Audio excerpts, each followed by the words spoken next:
And today for you guys, I have someone who's literally been to hell and back, growing up in a situation that can only be conceived in your worst nightmares. But only through venturing into the darkness can the deepest depravities be brought to the light. And that's what he's here to do today. Please welcome to the show, author, international speaker, and consultant, Nathan Reynolds. How's it going today, man? Man, I am absolutely ferociously pumped up to be here with you. You know, you and I just had a great pre-show show, so I couldn't be more excited now. You know it's going to be a good show if you spend an hour before you even actually end up starting to record, just having a great conversation. But usually when you end up doing that, it's like, man, I wish I would have hit record already. But it kind of lays the groundwork a little bit, though. It kind of gives you a feel of the other person, and it kind of gives you a good, better angle to come in at. Because a lot of the time, man, you hop right into the show. It has this cold start feel to it. But if you've been talking for a bit, it just naturally comes in a lot better, in my opinion. Absolutely. Well, and it gave me a totally different understanding of kind of where you're coming from, and those of you guys that have been listening on his show for a while. You know, Shane and I were talking dictionaries and identity, and it was like, bro, I get pumped up when somebody starts pulling like classic works of literature off of a shelf and like arm's reach distance, and I'm like, oh, it's gonna be spicy tonight. So I am stoked for the show.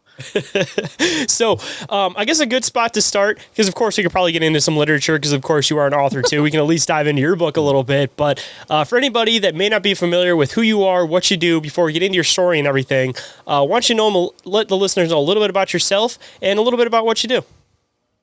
Yeah, absolutely. Well, you know, I am currently, yes, an author for certain. That has been a big trajectory of my life. A lot of what I do, though, now is audio content, visual content. I love to do audiobooks, one of my big passions, and speaking engagements, too, man. I get fired up to have opportunities to try to pump people up for a love of the truth and a willingness to come out and speak the truth. I have a deep love and connection with the whistleblower community and people that are coming out who are survivors of intense, horrific, ritualistic abuse on one side of it, and others that are just survivors of the mundane monotony of every Monday through Friday life that has crucified vast majorities of people into a comfortable, quiet existence, you know? And so I have a deep passion for trying to get people to come out of the shadows of, corporatized fear that has been indoctrinated to so many people over the years. But I wrote a book which is called Snatched from the Flames, and I talked about my journey of coming out of a criminal organization, a multi-generational criminal family that was wholly committed to facilitating the hidden hand agenda of the Jesuits and of the dark order of, snake eaters, bro. These are people that are Brotherhood of the Snake in no uncertain terms. And so it gave me a really different perspective on what the world really was. And it took me, as ridiculous as it sounds, it took me decades of my life before I recognized how radically evil my childhood was and my upbringing was, and how skewed and perverse the perspective was that I was raised with. But that really didn't come for me until I was in my 20s and married a woman who was completely outside of the normal realm of my family's upbringing. And her and I ended up having the most dangerous thing in the world that a husband and wife can have, you know, like conversations. Like we turned off the television and started looking each other in the face. Like, you know, back when you're dating and you're all like in love and you talk to each other for endless hours and you're like, I just want to talk to you forever. And then like you go through the suck of life and you get stuck in the rat race and you're just like, you forget everything. You're just depressed and miserable and just getting drunk and watching Jersey Shore because like, why bother? You know, like it was that phase in our life, and we like turned off the television, Netflix, whatever version of it you guys are watching today. And we just started talking to each other.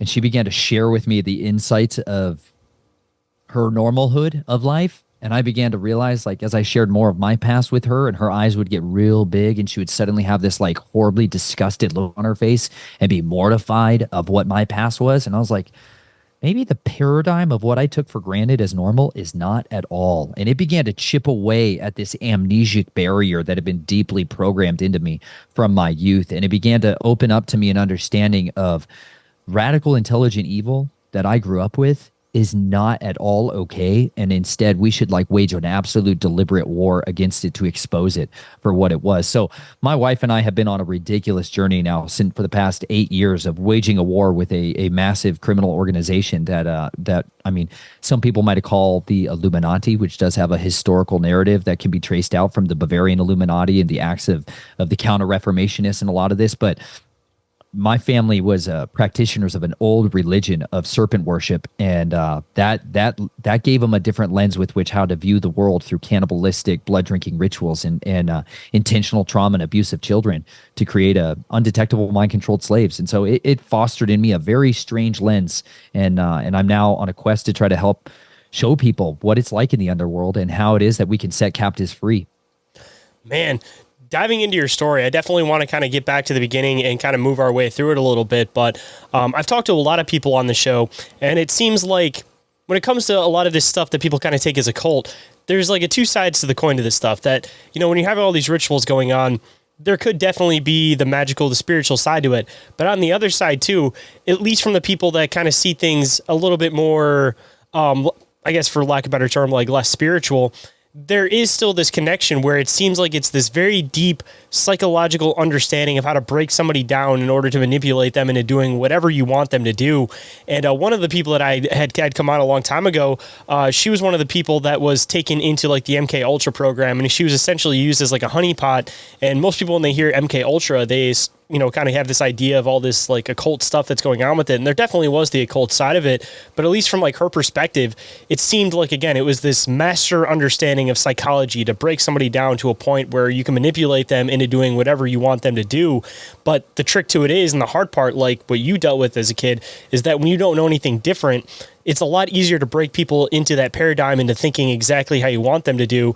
And one of the biggest fears for those people is having them have exposure to people who haven't dealt with those things in their past, because as soon as they start noticing that other people don't grow up like that, that's when the paradigm starts shattering. And it seems like, especially in your case, that's when you end up becoming like one of the most dangerous weapons, is when you have an understanding of their ideology, but you see the other side of everything, where you can start to understand that it's all indoctrination. And again, when you can start using their own words against them, you know, you started off as one of their best assets, and you end up becoming one of their absolute worst enemies at that point. That's brilliantly articulated, you know, and there is a, you know, there's the old religion side of the equation, you know, that generational families, like people that believed they had the blue bloods, the divine right to rule that was dispensed to them through their heraldry, through their genealogies. Like that's like an actual real religious right that many of them believed. They were descendants of the old gods, you know.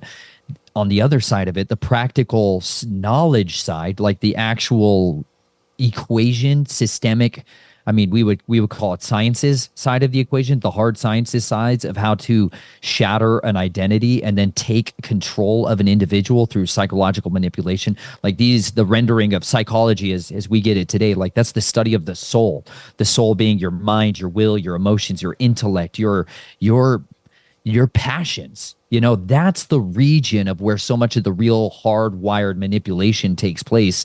And so a lot of that patterning and conditioning got revealed to the masses in a sense during the 1930s, 1940s, and 50s, in a lot of what the Übermensch programs and the Anu Nervi and a lot of these mixing between occult sciences and behavior modifications and Freudian psychology, that melting pot of what was taking place in Bavaria and in Germany and in Belgium. Like this was this congregation of dark sciences, you know, dark neuroscience that began to just build and foster. And like my grandfather, he's a Fourth Order Knights of Columbus now. So on one side, he's got that strict devotion to and fidelity to the Pope and the weaponizing of counter-Reformation ideologies to the maxes. You know, these are masters of the masquerade who put on any mask to lie, to cheat, to manipulate, and to control people, to slowly move the agenda to one that facilitates their doctrines, their religious rights, their new world order plans, you know. But on the other side is he was a progenitor, someone who carried forward that behavior modification sciences from Nazi Germany, from Poland in particularity.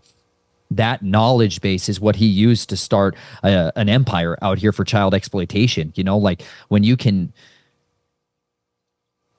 control people and make them totally convinced there's no way out, like there's nothing they can do to get out, like conditioning learned helplessness into the psyche of an individual at such a young and highly impressionable stage, it imprints in them certainty that there's no way out of it. Everybody's in on it. Everybody that you ever bump into or meet, you're convinced that there's this like omniscient hidden hand that will always filter back and report if you ever try to talk to somebody about what's going on. Like if you ever want to talk about like the snuff porn that's being made or anything else, like you are convinced, wholly convinced and committed to believe that there's no way that anybody's ever going to believe you. And if they do believe you, you're going to end up getting punished, or somebody else that you care about will be punished. And so there's this weaponization of like attachment psychology where they're early on. One of the first like things that is done is mother swapping, is mom swapping, so that you can't ever have that same fidelity and loyalty to your mother, you know. And it's like they start messing with that, even like right in the womb and out of the womb, that they're taking you from your biological mother and giving you to another mother, like your cult mother, or somebody who is who has no bond to you biologically, who doesn't have the oxytocin and doesn't have that love hormone and that deep connection. And it enables that mother to be able to hand their child off to people to do horrific abusive things to. And then there's this confusion, this identity confusion. There's this trauma bonding, so that the child is much more capable of being bonded to anybody. And it's very systemically done, especially for the first like 2 years of life. And this is what's really hard for people to maybe understand about, how could moms do these things to their children or let somebody else do these things? Well, a lot of times, y'all, that they don't have that actual biological bond. And if they do, it was shattered so early on, or another child was brought in and killed in front of that woman, and she thinks her child died, and now she's raising up this other child. So it's a culture of confusion constantly. It's constant destabilization and confusion, so that when later on in life, somebody presents themselves as like their rescuer, their hero, the person that saves them, you know, they bond to that person. And this is how a handler is introduced. This is how somebody is literally bonded to that personality, that part of them that is looking for attachment, is looking for someone who will be the savior to them.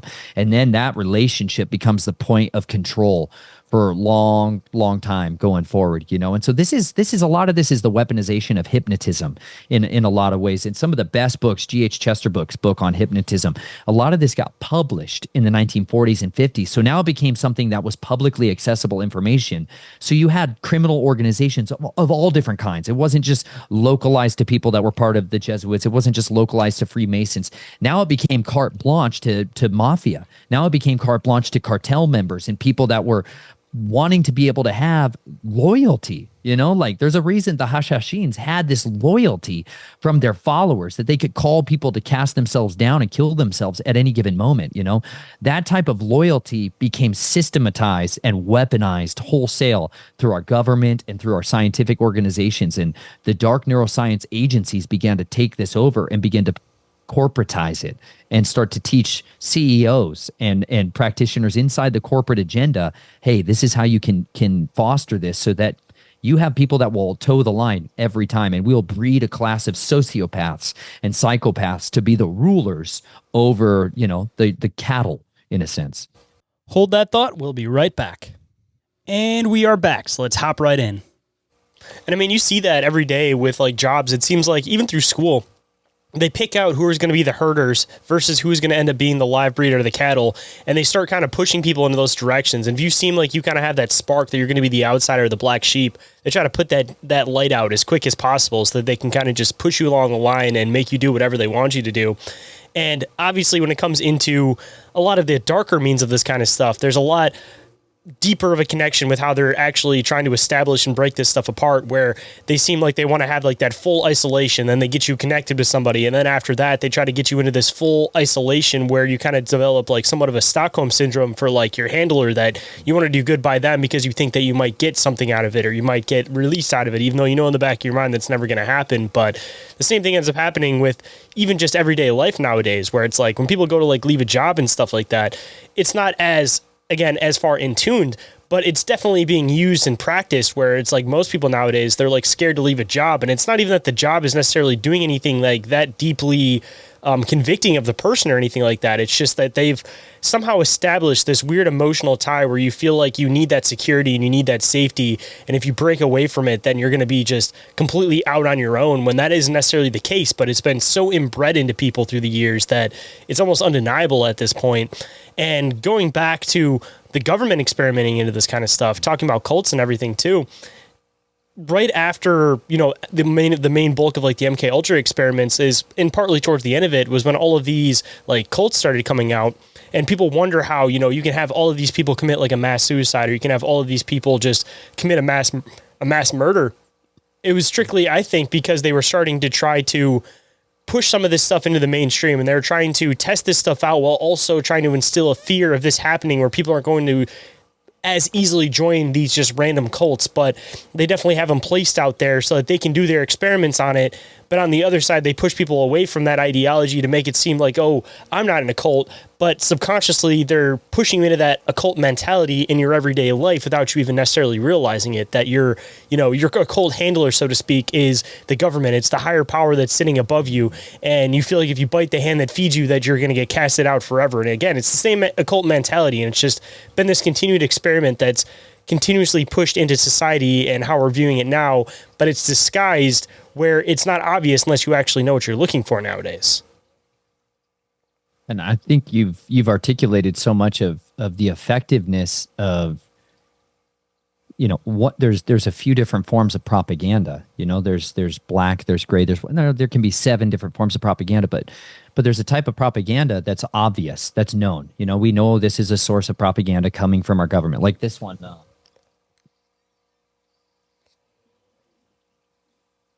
I love thrift store hunting, man. This is Russian posters of World War I. This is an incredible little book that is, the beginning of it's in English, but you get to see, this would be their forms of propaganda that was weaponized and utilized in the fomenting and the cultivation of World War I. Like how were they representing St. George? See, this is like an iconography one of St. George slaying the dragon, right? This has been an invocation that's been brought up generationally for centuries, millennia, about the rider on the horse who slays the dragon, and what this communicates to individuals. But propaganda can come, see, there's so much of it in here. Anyways, I can't get lost in that one. I'll be lost in dragon slaying all freaking night if we go down that road, bro. See, dude, but I'm just saying, like, this book is so, I love these books, dude, because you're like, why is this ethos infecting in the same region? But whole other thing to get into on that. But either way, it's like symbolic. It's the white horse destroying the evil. It's destroying evil. It's been there forever, man. It's hardwired into it. But like the cause of the effectiveness of why we need critical infrastructure, the employees behind the science, the workers behind the things, like how propaganda is used. This is like a very obvious one that the government is putting out there. Like in the United States, it's like Rosie the Riveter, like we can do this, and like why that's a basic form of propaganda. But then there's gray and then there's black, which is like questionable sources. And then where the source is not known. And in fact, the source is trying to weaponize propaganda. Edward Bernays, I don't have his book right here. Edward Bernays' book on propaganda is one of the most fundamental things I try to tell people, man. It's a 126 page book that you can read and give yourself some intellectual self-defense from that onslaught of how every form of communication that we have today is being used to drive an agenda. Whether or not people are overt with that, people are trying to sell you on something. Doesn't mean that's wrong. They're trying to add value. Some of them are trying to add value to your life and sell you on truth. Others are trying to sell you on deception. Others are they're intentionally there to do psychological operations against the population to control them and drive them in a specific agenda so that they'll be more capable of following commands, following orders. Like one of my favorite books, which is called The Underground History of American Education by John Taylor Gatto, a man named Richard Grove, did a 5-hour documentary by the same name that you guys can watch, which goes through the history of our education system from about the mid 1800s to today, and why they modeled it after the Prussian system, and which modeled it after the caste system, the Brahmin caste system, so that you have that untouchable class, and then you have these layers of society, and why we're reinforcing every child is supposed to stay in their class, in their class, in their class. So you can have those custodians, so you can have, the Mandarin class, that other kind of managerial level. But like, I was raised in a society, in a family that was shadow workers. That was people that operated from anonymity. That true power and true power and wealth came from the phone book, not the bank account. that literally wealth was something that could come and go instantaneously. Because understand, secret societies and people that are practicing these dark rites and rituals, they occasionally have to go deep underground because they hunt them down, and a society as a whole gets fed up with it, and they're like, listen, we're going to execute anyone who's a Jesuit in here. Like Nicaragua did this recently, bro. They literally banned the Jesuits and seized all their assets, and collectively in the entire country. And this is something that people have understand. Like, we got a bunch of agents, saboteurs, provocateurs in our country. We should lock that down and stop it. And it's highly effective. So these cultures, these secret societies, they would go underground.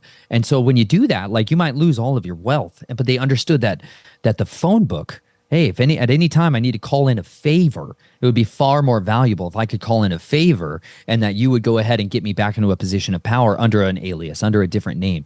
And that's what so often happens with these shapeshifters, is they can put on the Nazi hat one day because that's obviously most popular and where the financing from Ford and Disney is coming from. So let's go down that road. But then if they got to put on the chameleon hat and become an operator at NASA, they're more than facilitated to be able to do that their fidelity and their loyalty is to the United States government. But we are caught up in a war between psychological operatives who are very, very good at intellectual deception. And the more we can arm ourselves with like firsthand documentation, like you were talking about with cults and why people are caught up in cult mentality and cult mind, hive mind think, dude, it's because they've been programmed to, and now the effectiveness of these black mirrors and these acoustic waves that are blasting people day and night through their shorts or their reels, like, it's a very effective means of programming the subconscious so that there is that bonding to the government, to the state, to a political organization, to an anti-political organization. And by doing that, we're shattering the identity of a culture that 200 years ago, people used to still gather around fires and have days of dancing and feasting together and having relationships with their neighbors because they genuinely understood what it was like to get caught in a severe snowstorm and be dependent upon your neighbor to take you and give you shelter or watch out for you and help you and look after your family. But that identity has been stripped away so effectively that many people are literally at the whims of Amazon to bring them what they need, at Netflix to bring them what they desire. And we're losing the sense of humanity every day more and more. Ain't that the truth, man? And one thing that I've kind of noticed too, when it starts coming into this like mentality of we got to show you the complete extreme of something, and just kind of referring more so to the cult thing, back in the 60s, they show you the complete extreme of this is what you don't want to become. This is what you don't want to be, so that people see that and they're like, oh, wow, we got to go completely the other direction. And then as soon as they go the other direction, the person that is in the other direction that's saying, come here, I'll show you safety away from all of this. What they end up doing is they do the same agenda, but they trickle it in piece by piece so that people don't notice that they're building up to that. So it's like, oh, you don't like the fact that, those people can say whatever they want. So I don't think that's right. So we should make it so that you can say whatever you want as long as it's not hurting others. And then they start doing this step-by-step thing where they seem like it's gradually supposed to help you, but it doesn't help you at all. It's actually just getting that agenda in. But they had to show you the extreme first, so that you ran the complete other direction. And once you're in the other direction and thinking that you're in the other party, then they can start putting it back in piece by piece to build you back up to that extreme point that you wanted to avoid in the first place. And you're describing, like what is textbook Hegelian dialectic. And like, this is a lot of you were talking earlier about some of the Greek classics. You're talking about reading Homer and talking about like the insights that some of these books gave you. Well, Plato and Aristotle, were some of those intellectuals that were fostering the minds of people like Alexander the Great, as he Alexander of Macedonia, and there's this incredible discourse going back and forth between them where he is furious that Alexander's furious that he's published their method of controlling the masses, grammar, logic, rhetoric, and some of these tools that can be used in order to kind of set yourself free from that hive thinking, the cult thinking of literally bowing down to the worshipful master, and that is where all the loyalty lies. And Alexander was like, if you tell the masses this information, we're going to lose our ability to control them, and fundamentally his rebuttal, which is still today, most of the ruling class have this idea, yeah, but people don't read. People not only don't read, it's that you got to train a slave class to be able to physically read instruction books, but that's it. You don't have to give them comprehension. You don't have to give them the ability to communicate what they've learned and to synthesize information and be able to dispel falsehood. You know, you don't teach them logical fallacies. You don't teach them the ability to have debates, you know, but like you go back 150 years, 250 years, and you start reading how often people just debated each other. You know, like they had these reading clubs and they had these amazing, like, you know, the parlors where people sit down and have cafes, right? And how much of the conversation surrounded not just debating from your side, debating from your opponent's position, like, and you would change roles. And this was like having a capacity to defend the position of the opposing view from what you believe. That's one of the most valuable tools you can ever have, is the ability to give the most defensible position of your enemy, you know? And like you said it earlier, like, because I saw the insides of the empire for so long, what I was thinking many times in there, if I ever can get out of this, if I ever can have free will, like be me, whatever is left of me at the end of this, you know, I want to set people free, because I knew what it was like to be in the cage. I'm not talking about some just intellectual thought cage, like intellectual prison or Plato's cave, like actually living in caged lifestyle. You know, like I voluntarily ran away to live inside dog houses for freedom. That to me was the only safe place I could find, was a cage with other animals, you know, like to get away from the people. Like I was so feral in my mind at night, so like in just such a state of shock and trauma at seeing the capacity of dark arts, you know, seeing what Crowleyan black magicians were all of, and chaos magicians were about, like seeing what it was like for people to become another entity, total possession, like seeing people speaking in twilight languages and seeing what can happen on altars. Like I saw such a level of evil incarnate, you know, people that had books that were written on human skin, like their books, man, were written on human skin, and they were sacred. It wasn't just like, yo, that's dirty, that's insane. Like they were the sacred texts. They were the book of the dead that had been preserved on papyrus and then transmuted into a new generation's text. You know, like I saw people that literally weaponized plasma, blood, as a means of the fountain of youth. You know, I saw what it was like for children to be piked and to have their life be used to give others life, you know? And it just, I saw this total systemic form of radical intelligent evil. And I recognized, man, there was this purity and this innocence in animals, that I could see simplicity, I could see beauty, I could see like the rawness of nature, and I could see the mark of a creator's hand, some semblance of humanity I could still see reflected inside a dog glue sitting in there at night, just staying warm from the shared heat of another animal. You know, like I saw that freedom in there, and it was in that place, man, like in that place that I made vows that if ever I got out of here, you know, I would show people, I would show them the way out. I wanted to shine a bright light into that dark pit of the abyss of the souls of men, and show them that no matter what you've been through, no matter what you've done or what's been done to you, like you can find freedom, you can find a purpose, you can find restoration, and you can find redemption. Like you can find a life of meaning is out here, you know? And I've seen systemically over the last 10, 15 years, that social milieu of people are willing to actually sit and wrestle with the darkness of their past and the man in the mirror and the internal contradictions of their failures and compromises that enabled systems like that to prosper. Like today, the amount of horrible abuse that's taking place to our children in the forms of what's being pressed on them through our education systems,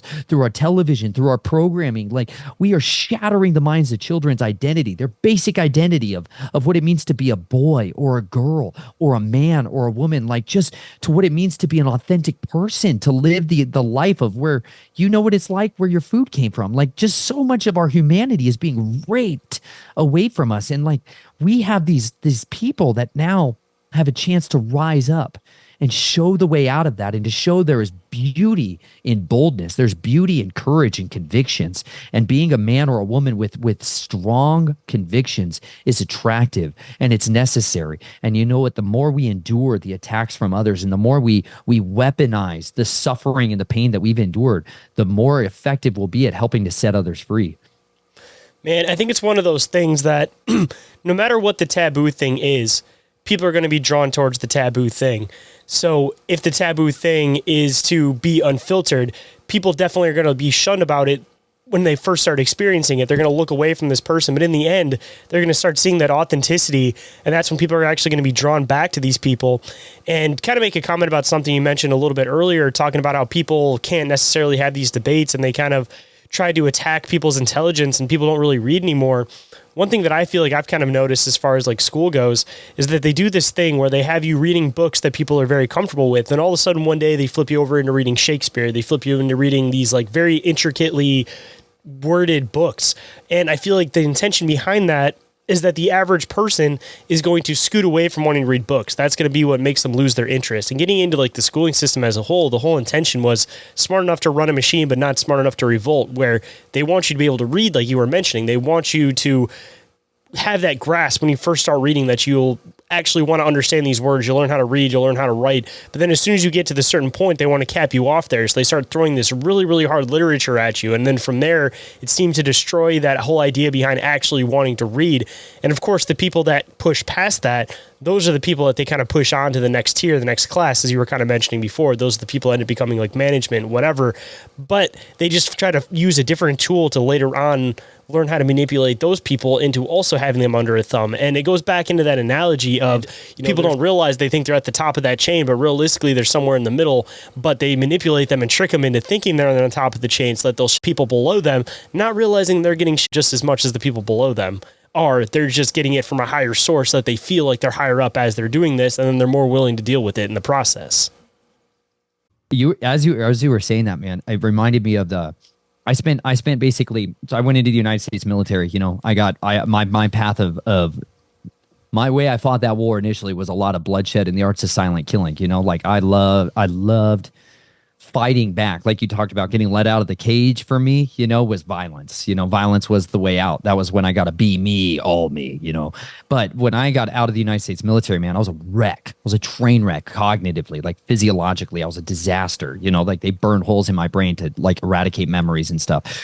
But I got addicted to a culture of professionals, like I finally got exposed to people that were on the absolute cutting edge of, special access projects, guys that do special kill teams, and I got addicted to working with people that were standards of deviation above the norm. Like I was groomed for something that was called the Junior Jason Projects, which was like a sub panel of the scientific advisory consultant group of people that did classified consultations that were supposed to be abject and neutral, that we weren't going to weigh into things and give expert analysis or insights onto something with a political agenda, with any type of military or ideological agenda, just neutral consultations.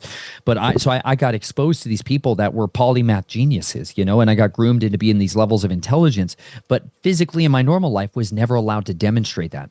Never allowed to be excellent publicly whatsoever, because this draws attention. And I was raised in a gray man culture, like I had a bunch of family pedophiles, and their business was blackmail operations against people. So it was like, nobody wants to know where you are. You can't be seen, can't be noticed, or anything like that. And by the time I got out of the United States Army, though, and I had finally had the experience of exceptional minds, like physically masters of their body, physically exceptional beyond people's wildest imaginations, of proficiency of actions, like flow states that are dialed in to almost magical levels, and then I got dumped in freshman college class, psychology class, and seeing the debasement of society, like getting to see like what the bottom rungs of society could kind of come down to. And I spent it took me 5 years, but I got my degree in psychology because I was like on this desperate quest to heal myself, to restore my brain. You know, I had traumatic brain injuries and I had so much retrograde amnesia. Like I couldn't remember anything about anything. I couldn't remember people's names. I couldn't remember to shower. I could hardly walk. I lost a lot of my vision, color skews, you know, like I was a wreck, bro. And I ended up spending a lot of time in 12-step sobriety programs and working in addictions counseling and working in residential facilities, mental health facilities for youth from 6 years old to 18 years old, and as a case manager in mental health units, and ultimately as a wilderness counselor up in the mountains at nearly 9,000 feet of elevation in Colorado. And I got this love for people that are deep in the addiction side of the equation because I wrestled my whole life with severe addictions to substances, to sexual things, and to violence. That was like, those were the primal urges more so than anything. The three most primal urges. Totally. And like when you get exposed to sexuality at like from your earliest memories on, and killing from your earliest memories on, like you don't have a paradigm of normal with the rest of the creatures walking around as human things out there. And so like your extremity of adrenaline dump is so twisted at that point in life. Like I literally had to find ways of doing extreme everything. You know, I did shallow diving as my fun back time, you know, like diving into creeks as shallow diving as a way to like get my heart rate up and try to get a rush, you know, because I got off of all the drugs that they put me on, and I had a sober physical body, but I needed something to get my heart rate up, you know. And so I was in this community of people that were obviously wrestling with addictions in all kinds of different levels. And I got to experience in a lot of the Christian community. That was kind of what took me in a lot of ways, was one that had a big outreach for homeless and for people that had severe mental health and chronic pain and marriage issues, divorce, people that were train wrecks, bro. And anyways, I got involved in a lot of the nitty gritty gutter fighting of ministry, and it gave me a home. It gave me a purpose and a zealousness and a passion.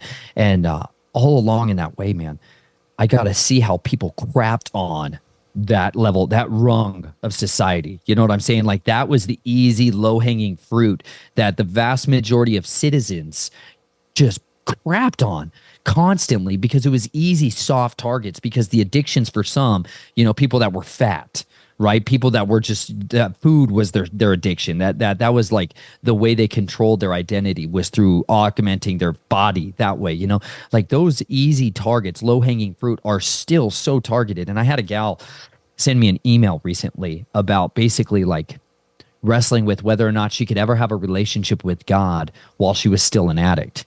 You know, and like how she's basically been told her whole life until she gets the aha moment and gets sober, God will never love her. You know, and I've just realized how the weaponization of that class warfare plays out through religion, and it plays out through addictions. And like, no matter what tier of society it is, man, I've been on the bottom gutter rung, you know, of like crawling into tunnels and like slaughtering pimps, to seeing the upper echelons of like prostitutions and pimps that are $100,000 a night people. And it's like, there's the same filth and trash all over our society, but that weaponization of looking down on that other class in order to put yourself up, that bully mentality, is so effective at keeping us from ever having that cohesion, so we could collaborate and work together to be able to set somebody else's shackles free and be able to help to lift each other up, so that, you know what, collectively we can do much more good if we would set those kind of easy targets down. And man, it's so instilled in people nowadays that everybody feels like there needs to be their place in society. They need to be in this exact place at this exact time. And it's just this mentality too of everybody's okay with where they're at because they feel like there's somebody below them and they feel like there's somebody above them. And as long as you're not on the bottom rung, you're doing okay in life. And that's kind of like this idea that they've instilled in everybody, where people don't necessarily want to grasp for the next level up because they just become comfortable at the level that they're at because they're not at the bottom. And that's all that really matters to most people, it seems, nowadays. And again, part of it's just a manipulation through culture that people don't feel like they can make it to the next level. They don't feel like they can do whatever. But it's also because they've also manipulated people into thinking, again, wealth is just about money. It's not about experience. It's not about having conversations with people. It's not about all of this. So then people have this whole idea that their entire life and their entire purpose in life is to grind, not realizing that more often than not, especially with today's society, it kind of keeps people somewhat in the same place, and you don't ever build anything for yourself, and you spend your entire life building something for somebody else and never doing anything for yourself, and you never end up feeling fulfilled, and you just live this continuous cycle of just feeling depressed and never feeling like you can get anywhere because, again, you're not doing anything for yourself. You're doing something for somebody else, and they lose touch from passions because as soon as people start developing passions, that's when they start getting into this whole other level of learning how to communicate, learning how to do this, learning how to do that. But they try to keep you so preoccupied that you continuously are building somebody else's cause and you never end up building up your own cause. So well said.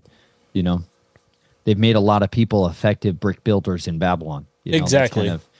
That's kind of how I've seen it be. You know, my wife's paradigm for that got shifted. She was a RN, a residential nurse, you know, at all kinds of different places, but like an ICU step down and a trauma recovery unit and post-operational surgical unit. And so she got to experience how, while she was in it, was like critically needed, you know, like, oh, we need you here. We need you here so badly. But then they began to force this agenda. There was a beta test rollout program of, was like, you know, we're going to put the star on you if you're not going to follow and comply. You know, that stuff was beta tested a long time before it had its big rollout. You know, like you gotta understand, human experimentation was authorized against United States soldiers and against prisoners back in the mid 90s, you know, and so much of these agendas and these test programs, they go out through the prison system, you know, and then they go out through the military system. And that's where so much of these maybe non-elected rulers are able to have carte blanche at doing human experimentation on people in a closed culture society, in a secretive organization. And then that stuff gets rolled out a lot of times through government workers, you know, like that's the first responders, the EMS system of doctors, medical workers, and first responders. That's where that next layer of it is kind of rolled out and instituted as a whole, because our culture has been conditioned to worship them as our heroes, to worship the police, to worship, at least in my generations, dude, worship the police, worship the firefighters, worship the soldiers. Like that's where real men were. You know, if you wanted to see real men, that's where they were. You know, you didn't see them as like, you know, like a counselor sitting there desperately trying to help a man wrestle through the trauma from his past. You know, like we didn't, that guy was never exalted as the hero we should be looking to, nor was the philosopher, nor was the guy who was like genuinely weighing down into the trenches and doing homeless ministry and outreach. And like, those things were never highlighted as where real wars were fought, you know. But I have seen some of the most brave and courageous people I have ever known in my life were these intercessors, these people that stood in the gap. And literally, I've got a chapter in here called A Girl Named Suze, where I was back in that doghouse level of my life, living next to the Apache White Mountain Reservation in Arizona, where some of the most horrific experiences of my life and learning the arts of the Skinwalkers and going through these horrific rituals. And there was this 13-year-old girl on a school bus who was not afraid of demons. Like she wasn't afraid of legions, and she wasn't afraid of any of these like Twilight languages. So she had a working understanding of her authority as a daughter of the Messiah. Like she had an authority about her that was supernatural. Like she had this conviction and this boldness and this relentless willingness to see me as a child, and not as this scary, terrifying, demonized entity screaming and cussing at her and cursing her and all this stuff. She had this boldness to sit with me and to speak the truth and to love me powerfully inside of a stinking school bus. And meanwhile, I was bouncing around from church to church to church. On the surface, my family were these Pentecostal Christian kind of people, but behind the scenes, you know, they just handed their children off to perverts all the time. But like this little girl showed me convictions that was so dead in the church, that was so rare. Like she could discern spirits so effectively that she could separate the man from his mess, you know. And this is one of the most valuable tools that people can have in our society today, is to, yes, right now we are literally looking at some of the most obvious degradation to morality and society as a whole. People are dressing up as different things, are body augmenting themselves, permanently augmenting themselves to be a different thing entirely. You know, I'm having to sit here and try to articulate to my 8-year-old daughter, like, these people are going to augment themselves with CRISPR technology and transgenetically permanently inject themselves with feline DNA and have slit eyes and reptilian features. Like, I have to prepare my daughter to understand like transhumanism and like the actual epigenetical changes that are going on through genetic experimentation. Like, I literally have to explain this to my daughter, not as some fairy tale thing, as like, that's going to be the norm that she's going to encounter when she steps out the door growing up throughout her life. And that's something I've got to equip her with. And, you know, if we are not aware of the schemes of the devil, the schemes of radical intelligent evil, we can't navigate the society that's coming our way. And we're going to be taken captive by it, and we will be led astray, you know? And so much of what I enjoy when I get to talk to people like you, and I get to talk to some of these others who are on the front line in that information war, is you guys are accumulating knowledge and you're accumulating understanding and you're applying wisdom to help impart to others the ability to get out of that, to the broad way of destruction. I'm glad that you brought it up in the way that you did, because we've kind of been side skirting a little bit around it as far as like your experiences growing up. You've kind of mentioned a few of them, but as far as like you're kind of mentioning with the InfoWar, I feel like one of the best things to do is to try to bring the evil to the light. And a lot of the time it's people coming through and sharing their experiences dealing with the dark side of society, because a lot of people hear about it, they hear whispers about it, but they don't actually get like a full grasp or view of what's actually happening in the shadows. And a lot of the time people have this stuff kind of happen to them and they won't even necessarily be aware of it because they haven't actually made the connection between other people going through some of these similar experiences.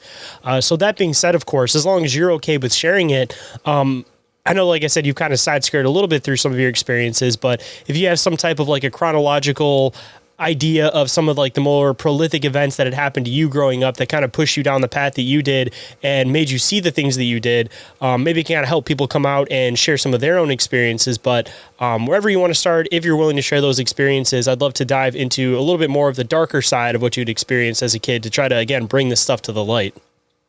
Be super explicit with it. You know, my family ran a child exploitation, a child abuse, pedophilia ring down in Lake Havasu City, Arizona. And the main, there was back end products on all different sides of that. So on one side, there was this religious rites and orders that were facilitated out of this place, out of predominantly Our Lady of the Lake Catholic Church down there, and the Knights of Columbus, who organized that.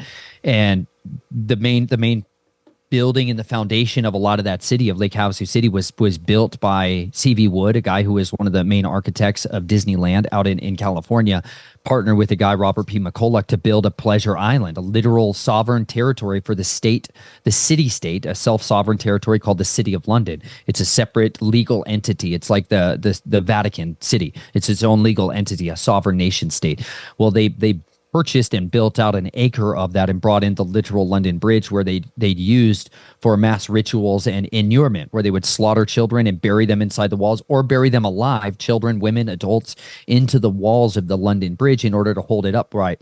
They even had Napoleon's melted down cannons that he had used for years to kill and slaughter people. They melted those down and turned them into the signposts, the light posts all along the ridge. A very charged object. Let me just put it transparently, like a very demonically charged portal that was brought over here brick by brick, stone by stone, and rebuilt in Lake Havasu City, Arizona. Total barren desert.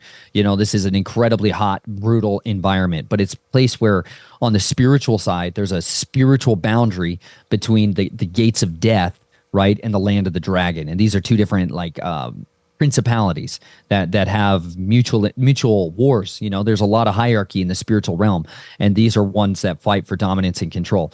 Well, anyways, the main city was built to facilitate plausible deniability for child exploitation rings to operate, where they have a lot of older men and predominantly a retirement community that could have their grandchildren there with them, and it's mostly male on male cult in a sexual abuse.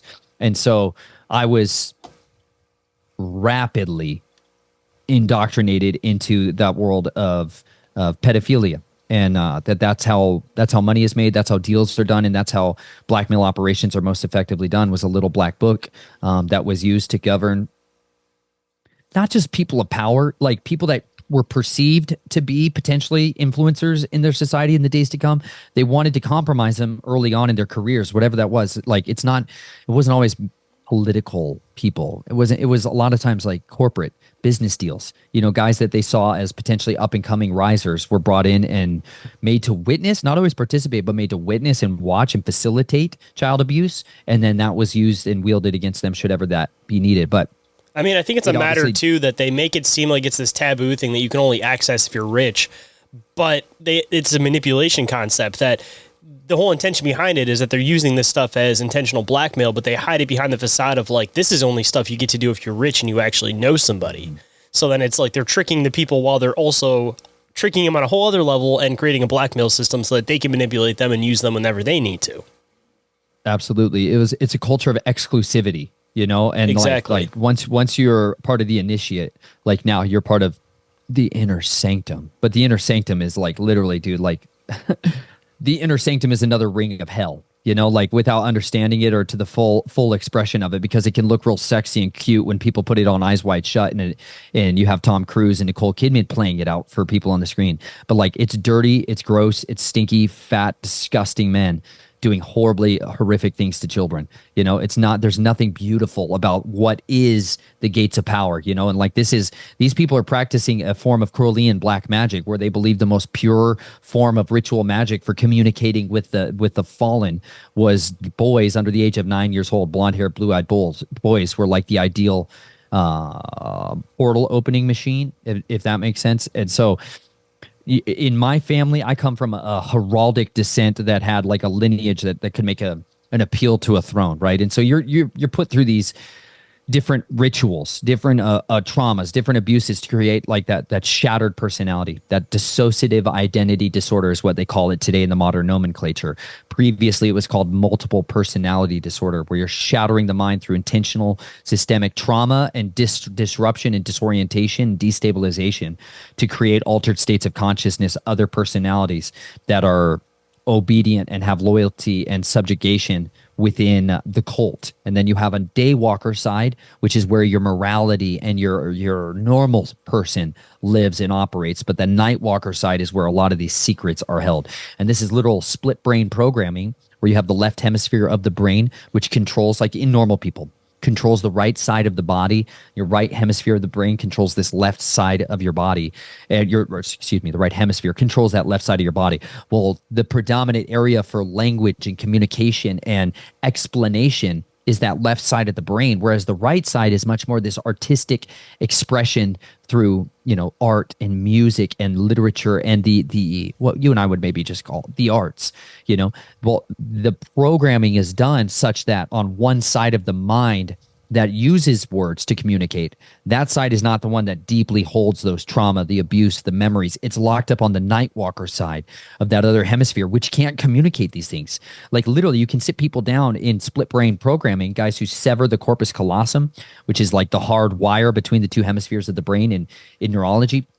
When you sever that, you can get somebody who can write with one hand a sentence and draw with this hand shapes and colors of a different thing. But when you ask that person, you begin to show them words on a screen that only one side of the eye can see or one side of the other part of the brain can see. They literally, the right side of the brain cannot articulate, communicate, like I saw a house, but it could sit there and draw the house. And so that's like an early introduction to color programming and split brain programming. But this is the type of technology, scientific technology, of what was brought forth through a lot of the human experimentation that was done in not just the concentration camps, but a lot of the dark sciences of what was being practiced in World War II. This is the stuff that was brought over to create ultimately the Manchurian Candidate, an undetectable spy. That's where it was really finalized. And so my family had a lot of connections to what are splinter cell military organizations. These come from something that's called Operation Phoenix and the Stay Behind projects. And so the military had protocols for having sleeper cells that would be able to live generationally behind enemy lines intentionally, raise their families and their children up as if they are citizens of that country, but train them and program them so that they would be sleeper cell assassins or counterinsurgency or agent provocateurs and saboteurs for a resistance army should ever the need arise. Well, I grew up in a family that had a lot of secret squirrels, right? These are like Air Force spy splinter cells. And this is what my dad and the military handler in the Army raised me up through what would be called Project X. This is like assassin training and the arts of silent killing. And so this is the United States military worked with a lot of the SAS and people who train children early on to be able to be capable of being highly effective clandestine operators. And it's not always the art of killing, the art of silent killing, but a lot of times it's also trafficking in information, trafficking in drugs, and then planting evidence on other people, incriminating evidence, setting people up for fall downs. And so a lot of the tradecraft of spycraft came into my life at those early ages, and I was trafficked around the country and taught how to kill, and taught how to use poisons, and taught how to make it look like accidental deaths. Predominantly, like it was very rarely in the overall overarching scheme of things. It was a lot less blade work and a lot more like I don't want to say necessarily like assassin, but I mean, it's pure assassination, but you have to set it up in a certain way. Like you got to give somebody hensbane, like you have to give them a specific type of toxin. Like a lot of it, dude, nicotine, like it seems ridiculous. Like I'll just tell you, okay. Nicotine is one of the most effective ways to kill other people without it being detected readily on a normal autopsy. Same thing with barbiturates. You get somebody who has already a known predilection towards alcohol. You make sure that they get drunk, and then you give them a very high dose of morphine, or you give them a high dose of a barbiturate, and it makes it look like they died of natural causes. Makes it look like maybe they died of a drug or an alcohol overdose. But this is something that's what you could say plausibly deniable. And so like all this like tradecraft comes from the third hand, the hidden hand that the United States government authorized with Title 50 for clandestine services, a paramilitary force through things like you and I would talk about as the CIA or this, the other handles of the State Department. But these operations pushing people out of buildings, very rarely car accidents. I know that's like people think of a lot as like the main way that people are killed clandestinely, but they're unreliable, as are firearms. They tend to be very unreliable unless you get very specific central nervous system shots. But so the weaponization of nicotine is highly effective because it's readily sourced. It's something that's readily available and you can use it. Whereas something like today, morphine is something that's harder to get your hands on and to be able to use. But it's nowadays they just play the mental illness card, and then they try to put them in a scenario where they look like they jumped off a bridge or they fell out of their window or they overdosed. Like the tactic seem to do, more often than not nowadays is they play on the whole depression, mental illness card, because no questions can be asked, because then it becomes like, oh, that person had mental illness or depression and you're trying to pick at it more than it needs to be picked at. Like it's almost like it protects itself if you put it under that category because less questions are asked in the first place. Yeah, and that's building out a scenario that allows most people through that weaponization of information to tune it out, right? Oh, they were crazy, they were bipolar, or they had a history of mental illness in their family, right? All of like the real weaponization of anything has been the DSM-5, the DSM-4, like the Diagnostic Statistical Manual that's used to create the mental health disorders that we call. Like this is literally one of the most effective tools for this kingdom because it creates a culture where we can literally diagnose somebody with something and then take all their rights away. We can take away their ability for their neighbors to see them as an actual authentic person. But that weaponization of maybe the after effects of how killing was done, like there's this, for me, I needed evidence that somebody was a pedophile or somebody that covered up those crimes. That cranked my gears. Like I wanted justice. I wanted to stomp these people out. I wanted to cut their throats and stab them in the kidneys and watch them slowly lose their life. I wanted intimate killing acts to be able to execute violent justice against perverts. That was like, for me, what cranked my gears more than anything, because I'd seen so much of it. I'd seen the chief of police abusing children. Forever ruins your ability of justice. Like it perverts your ability to think that you're ever going to find justice. Like I didn't grow up in a family that called 911. You know what I'm saying? Like I grew up in a family that dealt with things in the family, like it was very different. We were fixers for a lot of people. And when they had assets out of containment, that's what I was going after to start hunting. But when I was my family moved up to the Colorado Springs area so that I could get connected with the Air Force and a lot of the underground operations teams of what is NORAD today. Now is maybe thrown into the Space Force nomenclature, but Schriever Air Force Base and Peterson Air Force Base and Cheyenne Mountain. Colorado Springs is the military. Understand that if there ever is major cataclysms of any kind, Denver, Colorado, Colorado Springs, Colorado is the relocation capital of the United States. That's where it will actually move to in the events of that. And that's under a project that's called the Continuity of Government. And so that's where my family moved, because that's where a lot of these clandestine operations teams operated out of.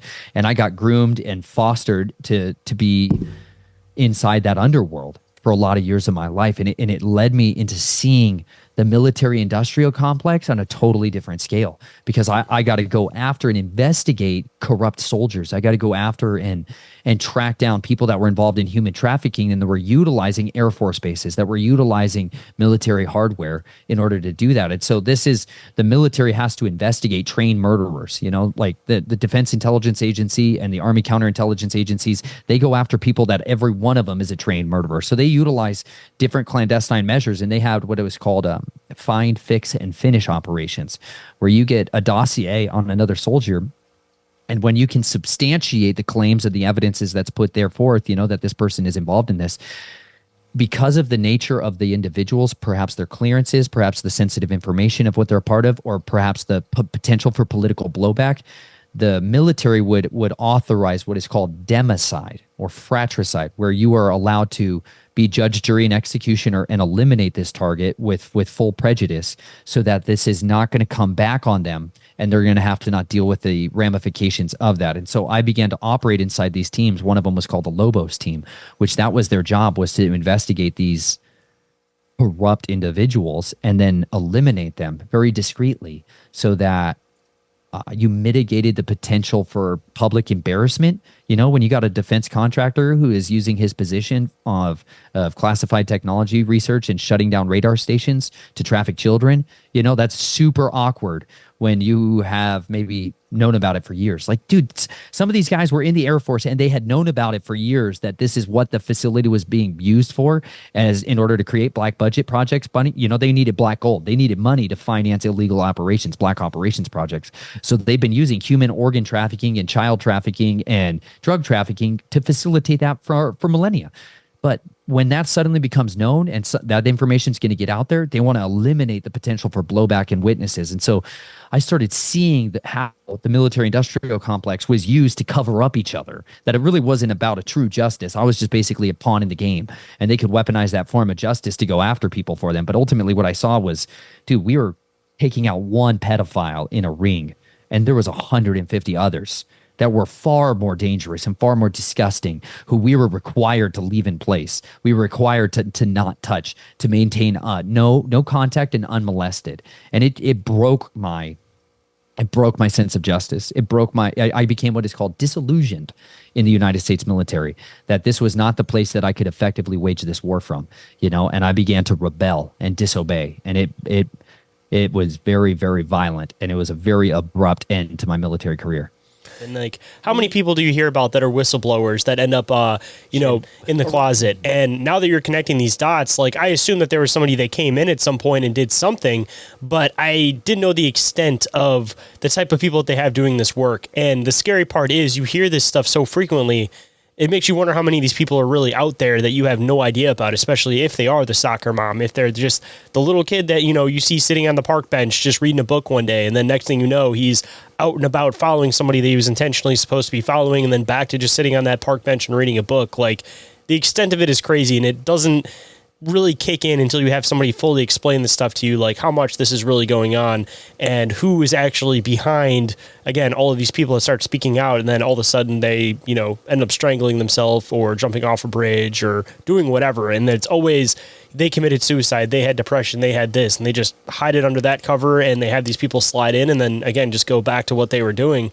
And knowing that a lot of these people are linked in with a lot of these pedophilia rings and all this other weird taboo stuff, it just makes a lot more sense that way. And you're talking about disarming people. I mean, people think that they're just going to do the same thing they do every night, where they're having these interactions and these exchanges with this little boy, and then all of a sudden one day he stops being the passive one and, you know, puts you on your back, and then that's the end of it.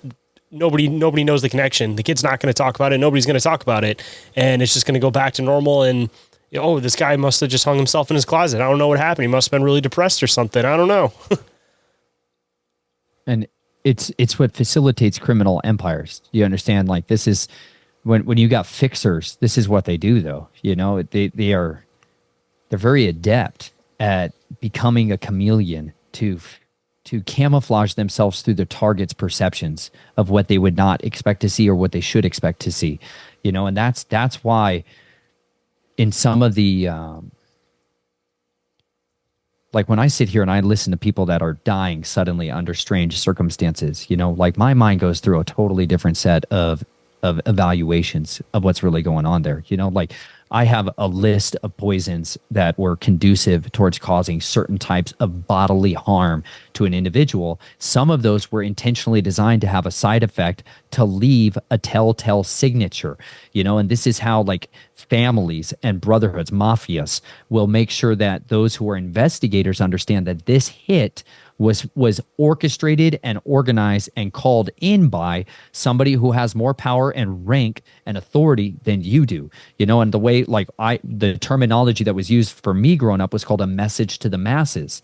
And these are things where, like, when somebody in the fraternal organizations, like a Luciferian, was going out and speaking the secrets, or this is at least the propaganda they give you, when somebody has violated the loyalty to the brotherhood, they would send somebody like myself after them. And one of the entry level warning would be that their finger was dislocated, the ring finger is dislocated, and then it is cut off. Okay, so then they lose their ability to be a ring lord amongst the brotherhood, and then they're allowed to live. Like, it's like kind of a warning. But if they further violate the oaths in that sense, their ring finger is cut off, and then it is placed on the edge of a dagger, a very specific type of dagger, which is what would be called a Fairbairn Sykes dagger, which is a very 6.5-inch needle blade, which is used by commandos predominantly during World War II, but it has been used clandestine operatives for a long time. But that finger is then placed on the end of that dagger, and that dagger is then run through the soft palate of their jaw up into their brain and killing them, but leaving that ring-bearing finger on them, and then that body is just left like that at the scene.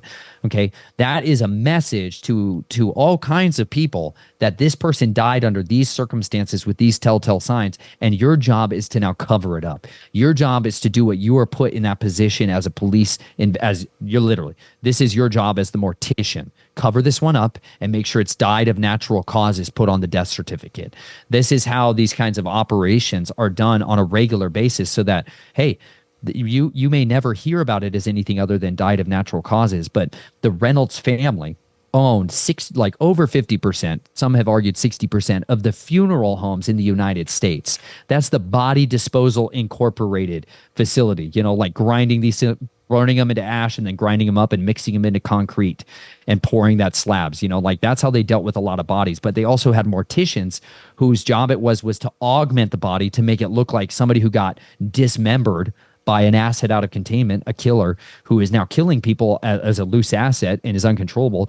Their job is to cover it up and make that body look like it had been injured in a car accident, so that it could be written that they died in this car accident. Same thing happens for undercover operations that are taking place in countries where the United States military has not acknowledged that we're operating. You know, like, hey, we are not supposed to be operating overtly in North Korea. But if one of our operators gets killed in that country and they recover his body, they have to fly it back to the United States to a mortician to augment the body to make it look like it died in means other than massive gunshot wounds or stab wounds or shrapnel. And so they'll make it look like they got injured in a car accident. Then they'll take the body back to Germany and have it crash in an accident. And then they'll go ahead and notify the widow and the spouse and all of that. They'll give them the whole parade. That's a way that these kind of activities, this black underworld, actually operates.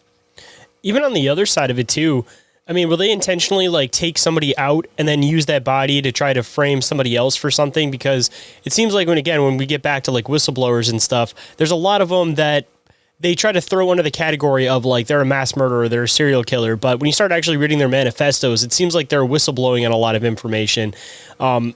Just to like, at least from your experience, have you noticed that they like reuse these bodies in order to frame somebody else for something else, or try to expose somebody with like irrational ideas, I guess, from their perspective, and try to make it seem like it's something absolutely crazy, so that it's just kind of flooding and mucking up the water, so that, if people they hear about this serial killer who has this manifesto and he's talking about all of these elites and talking about all of this, if we make it seem like this guy's a serial killer, then people are just going to take the manifesto as just the ramblings of a lunatic at this point. I can't say I've investigated many of those aspects of what you're asking there. When it comes to serial killers and manifestos, I have seen, what I've seen more consistently has been, that the James Holmes is a good example. A guy here. Here's a reference for you readers out there. William Ramsey has written some of the best investigative books when it comes to this type of shadowy underworld. His book, one of them is called Program to Kill, which goes into a lot more details on case-specific examples of people like the Son of Sam or the Smiley Face Killers and some of these other serial killers. And who were they really? What's their origin story? One of the other ones, like the mass shooters of James Holmes, which is responsible for the Aurora shooting incident. But he just happened to be portrayed in the media as this guy all dressed up with crazy hair and looking like the Joker. He's the Dark Knight shooter in Aurora, Colorado. And the reality of that guy, though, they portrayed him to be this lunatic, this crazy guy, a singleton killer, right? That's the common narrative that we get with a lot of these. There's always a cadre of people behind the man. And in fact, the people you need to always spend the most time investigating is their psychologists, is their counselors, is the people that had that access to information. But James Holmes was a very successful and very talented neurosurgeon student, guy who studied neurosciences, right? Neurosciences, brilliant, right? Scholarships, the whole nine, brilliant mind. Until the psychologist from the Central Intelligence Agency, the Catholic Intelligence Agency, got a hold of his mind and weaponized him, right? And turned him into a what is called an Omega Protocol shooter. So there's different kinds of assassinations or killers that are hardwired and programmed. One of them is you are sent after a target and you are to die at the end of it. You're to die at the end of it, a disposable one. Ideologically, they want somebody who has a religious ideology or motivation factor in order to be willing to be a suicide bomber, right? Omega programming is the end of the line when it comes to the brainwave states of Greek-based programming systems. And this Omega programming is the suicide protocol, so that you're designed to kill yourself. If you're ever captured behind enemy lines, you take the cyanide pill, you cut your own throat, you stab yourself, you shoot yourself, that kind of stuff. James Holmes, when he was captured, he was not supposed to be captured alive. He was trying to kill himself over and over again. He was in that Omega state, lost in that promise state, trying to kill himself, but he was taken alive. And so instead, now they had a daisy out on the chain that needed to be handled through the press, right? And so that's how they portrayed him. So that's an example that I can see that's maybe a bit more in line with that. And William Ramsey did a good investigation on that. And so did another guy named Russ Dizdar. Russ Dizdar, this is his book called Expelling Darkness, Engaging Non-Human Entities Now and in the Days, in the End of Days. He had a much better case-by-case study of dealing with mass shooters and the programming and the handlers, and he would dive in super deep on investigative reporting on those kinds of guys. But James Holmes is a good example of that. But as to your question regarding the use of bodies as a means of stacking them onto other people for incrimination, I don't have as much experiential knowledge of that side of the equation on that regard. And I do have a question. I want to kind of dive into something you'd mentioned a little bit earlier, but before I get into all of that, of course, just something that I kind of have come to a conclusion on my own, and I kind of just am curious of people's experiences having gone through this kind of stuff.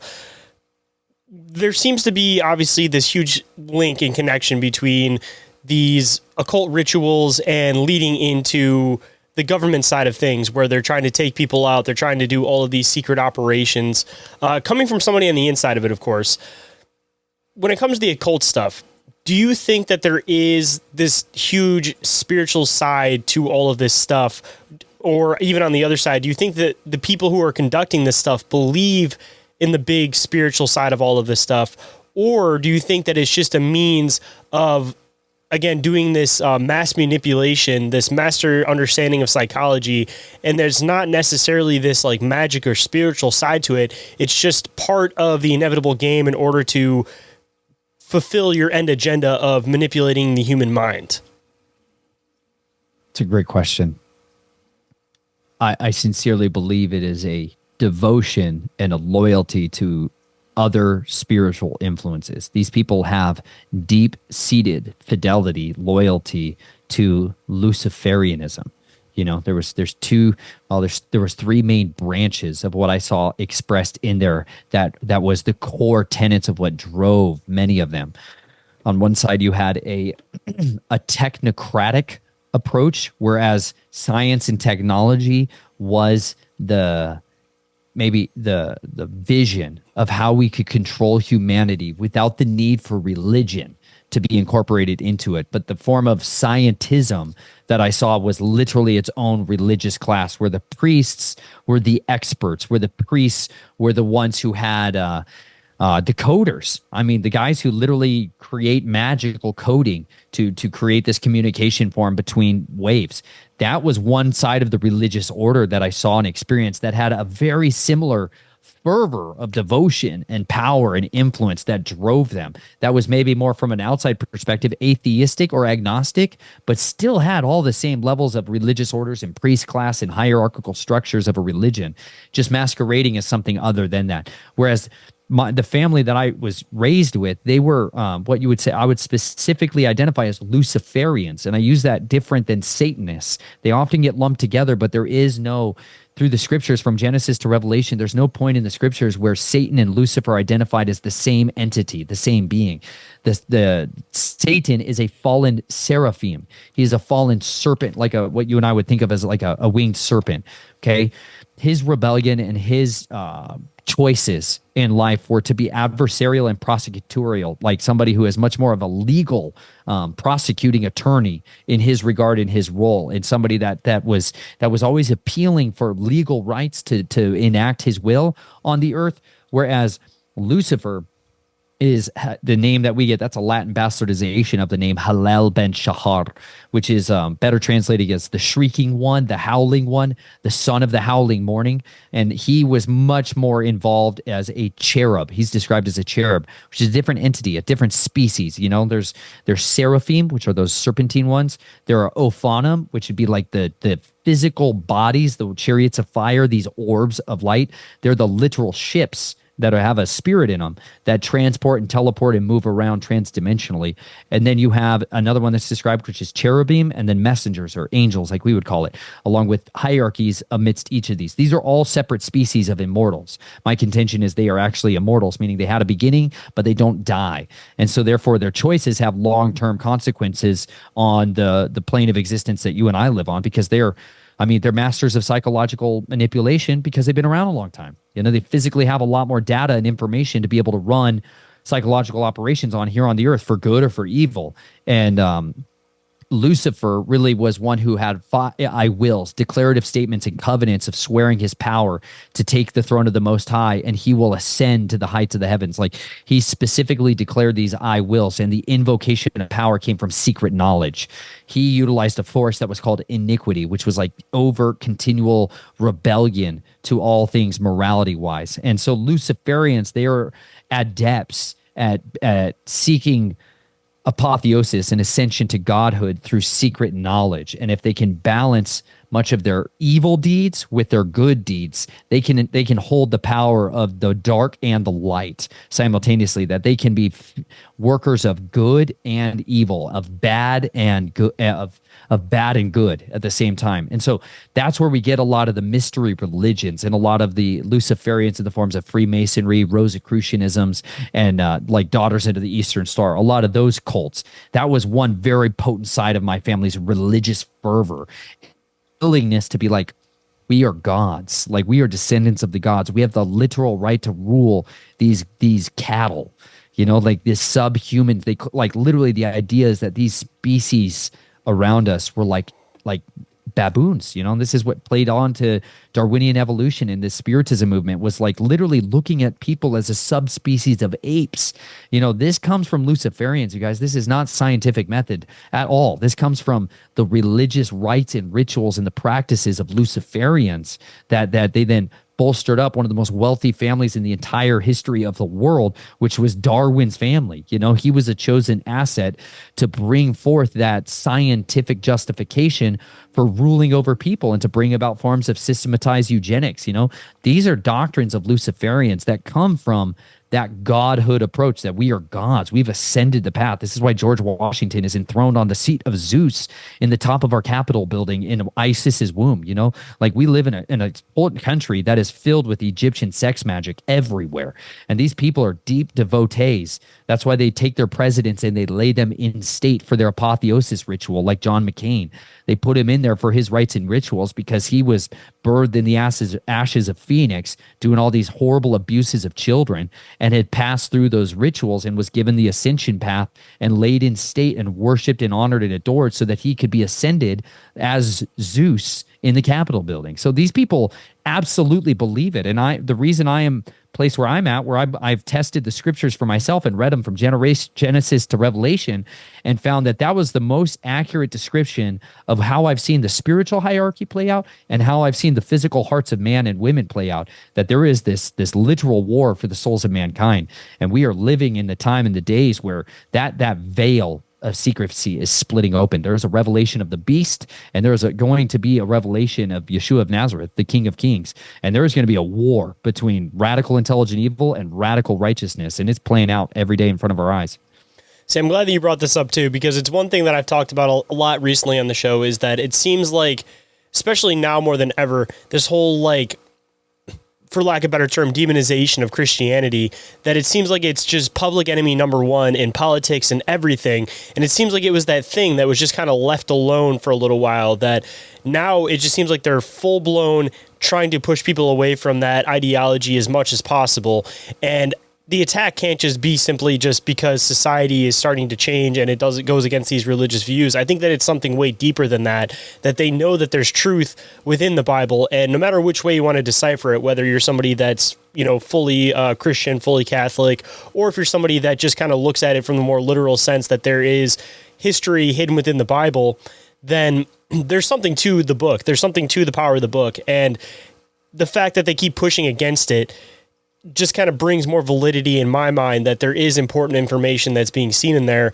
And it seems like no matter what, full circle with almost everybody I've talked to, whether it's somebody experiencing UFO experiences or it's somebody that's experiencing cult tendencies or just anything, it all seems to come back to this, where even with like the UFO stuff, people will call out to the name of Jesus and all of a sudden the thing will go away. Like there's so much power to it that there has to be more people that are waking up to this idea. And it seems like that might be why there's this like new age of Christian ideology, but it's breaking away from that old ideology where it seems like people aren't necessarily saying that I'm in this camp, I'm in that camp. It's just more people that are just reading the Bible for what it is and trying to decipher it in the best words that they possibly can with this more modern understanding of, again, English language has changed through time, so you can't read it as literal as they were trying to teach you for years. You kind of have to look for metaphorical ways of explaining things because they didn't necessarily have those words to describe exactly what they were seeing at the time. And again, that seems like where the new movement is. There's just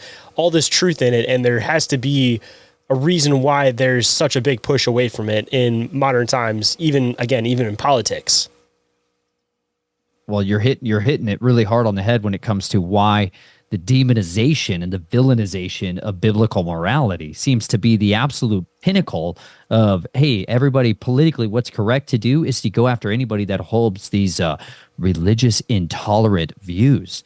You know, like this is the current kind of weaponization of language against people that are followers and believers of the scriptures, you know, and like just so you guys are clear, like I found deepest faith and conviction by separating myself from the modern churchianity of Christianity in regards to that, and started reading the scriptures for myself and starting to follow what it said in there. Like from Genesis to Revelation, there's valuable, pertinent pieces of information and instructions, you know, like very good, clear instructions on if we do these things, we live.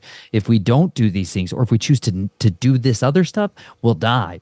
You know, like if we follow these things, we'll reap a curse. If we follow this set of instructions, actions, we reap life, and like one is called the law of sin and death. And that's literally like the Torah, the instructions that governs the kingdom of darkness. And that's literally the law they live by. This is like the legal right that the enemy has to destroy people's lives, to come after them. There's a book of Jubilees, which is a text that was utilized as a form of scriptures or insights and wisdom for many generations. But there is an entity which is described in there called Mastema, which we would often call the devil or Satan today, who literally after the days of the flood, when the disembodied spirits of the Nephilim, right? This is the progeny of the fallen angels who had sex with women in the days of Jared and produced that bloodline of the demigods, where we get all of this history throughout time of these other entities that rose up and had this almost immortal power, this ability to be timeless and ageless and incredible rulers, tyrants, right? We get the word tyrant from this. But after the flood, those spirits, they didn't have a resting place in the heavens, and they did not have one here on the earth or inside the earth. And so instead, they were literally these wandering spirits of lust and of hatred and of violence and of greed and of like all those chaos spirits that are just so infectious and destructive. And literally, Noah and his sons are being persecuted and destroyed from the earth to such an extent and tormented with disease and sickness and anguish. And so he literally cries out to the Most High, he cries out to Yahuwah, and he asks him, petitions him to bind these spirits and cast them into the earth so they can't do this violence against his son.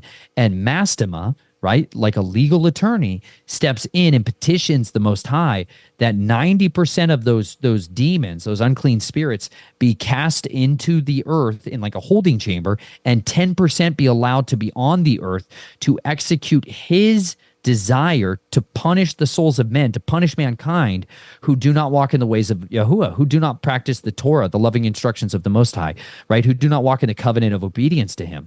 That literally was granted to him. So 90% of them, of these demons, are cast inside the earth and held in prison until the time of releasing later on, whereas 10% have been around to torment and cause anguish in souls. So the enemy the dragon has always had a very limited number of troops, ammunition in his belt, like, bro, he only got so many bullets to that gun, right? This is like a jacketed Sabo that goes out of a 30-30 brush gun, and it can freaking rip 800 yards. And whereas homeboy with his regular 30-30 is shooting a chunk of lead like this big, he can't penetrate that armor. You know what I'm saying? But that thing will go freaking ripping through a chunk of body armor. The enemy has these kinds of bullets in his arsenal, but he only has a fixed number of them. And so because of that, those aren't wasted on everybody. He's not just firing off artillery on everybody on the earth. He's got the vast majority of people conditioned to be cowards who sit in the trenches and never effectively come out and contend against radical intelligent evil. He's got most people deaf, dumb, blind, stupid, sick, weak, exhausted, just in the rat race and the grind, like a drudgery of life. They're not doing anything really that effective at dismantling that empire of darkness. So that's why when somebody does pop out a break from the masses of the rest of everyone, they're like attacked viciously, like everybody that they ever could attacks that person and tries to get them back into the herd.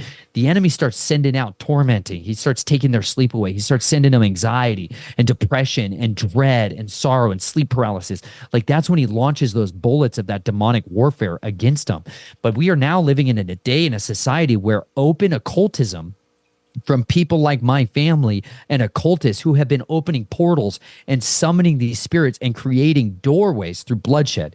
Like when you spill the blood of an innocent, that literal blood sits there and opens a portal into the realm that allows unclean spirits, these restless spirits, to come out and then enact their will on the earth. And that's why we're seeing this unprecedented rise of occultism. We're seeing that unprecedented rise of witchcraft and sorcery and divination being popularized and being made exciting. It's sexy Normalized. to be a part of it. Like they're making people be depraved, embrace the beast. Like, dude, you guys have no idea what you're dealing with. Like, no, you don't. You don't have a freaking clue what real principalities and what the princes of darkness really are. Like, these are our governing authorities. You got to understand. You think you're looking at somebody that's like the white prince who's here to save us all? Like, these people are some of the most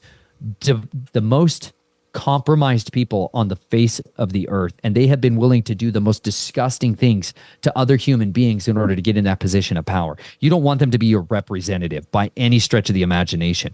You want to make it absolutely illegal for people that practice secret society oaths and have other foreign assets and people that have passports to other countries or other kingdoms run in your country. But unfortunately, we live in the land of the plumed serpent, and like that America and the land of Quetzalcoatl really is filled with the priest class of these diviners. And you know what? The more people would understand their authority and listen and study to people like Russ Dizdar and go ahead and learn, hey, what is it about spiritual authority? How is it do I engage non-human entities? How can I learn to prayer map and intercede and have love for my enemies and cast out demons and utterly drive back the darkness with truth and understanding and with compassion and love to be able to set captives free from that absolute hell that they're stuck in? Hold that thought. We'll be right back. And we are back, so let's hop right in. Man, one thing I've been thinking recently, society is turning into Sodom and Gomorrah, and eventually Sodom and Gomorrah was to completely destroy it. And I feel like we're at that turning point where if we don't start pushing back in the other direction, like whether you're looking at that symbolically or literally, like our society is on the brink of being destroyed. And we've seen this again reoccur and happen in history multiple times, but it seems like they break people away from actually being aware of the history because they know history is bound to repeat itself. So people aren't aware of the history. They're going to keep getting stuck in these same ruts and these same repetitive points. And again, it seems like their war isn't necessarily winning. Society collapses and it restructures. And maybe that's what it needs sometimes in order to get pushed in the right direction. But it seems like we get to this turning point where the darkness ends up completely taking over. Everything gets destroyed and everything restarts again. And maybe that's a matter of them winning.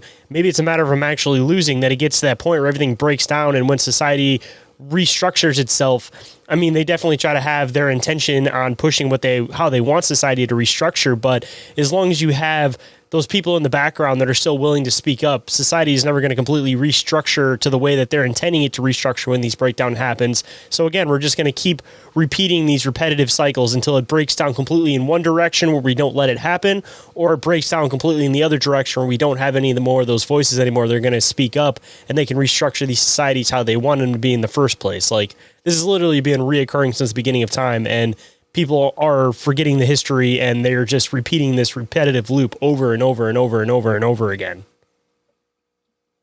They call it a revolution for a reason. You go on a tire that goes in a circle and you come right back to the place you began.